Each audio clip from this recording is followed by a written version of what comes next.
नमस्कार दोस्तों। आज हम जानेंगे संगीत की दुनिया की सरस्वती अवतार श्री संत त्यागराज स्वामी जी के बारे में।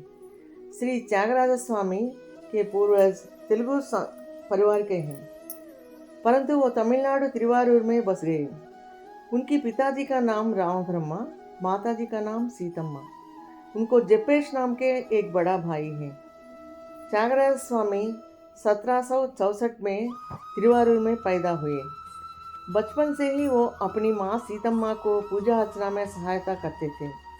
वो भक्ति भावना से अपने माँ से सीखा हुआ जयदेव की अष्टपद, अन्नमाचार्य कीर्तना और भागवत पुराण की श्लोक अपने घर के मंदिर के सामने बैठ के गाते थे।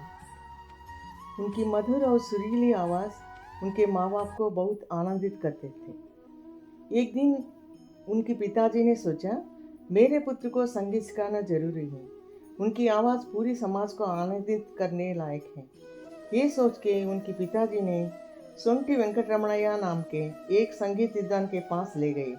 वेंकटरमणा जी ने त्यागराज की मधुर आवाज़ सुन के तुरंत अपने शिष्य बना लिया और संगीत सिखाने लगे।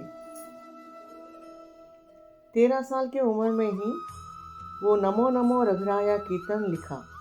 एक दिन रामकृष्णानंद स्वामी नाम के एक योगी त्यागराज के घर आए। वो त्यागराज स्वामी के मधुर आवाज़ सुन के बहुत खुश हुए।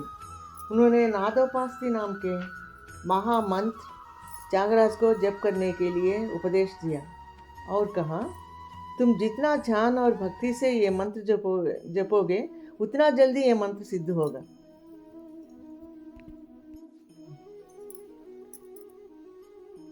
त्यागराजा बहुत श्रद्धा भावना से वो मंत्र जाप करने लगे। एक दिन एक सन्यासी उनके घर आए और 2 किताबें दी, जिनका नाम था स्वरार्णवम और नारदीयम। उस दिन रात में उस योगी ने सपने में अपना असली रूप दिखाया। वो नारद मुनि थे। उन्होंने कहा, मैंने जो ग्रंथ दिया वो तुम्हारी संगीत साधना में सहायक बनेंगे। उन किताबों में तुम्हारे संगीत की हर संदेह का जवाब मिलेगा। तुम्हारा संगीत साधना सरस्वती माँ का वरदान है।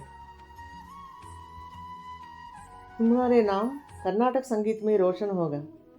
ये कहते हुए अदृश्य हो गए।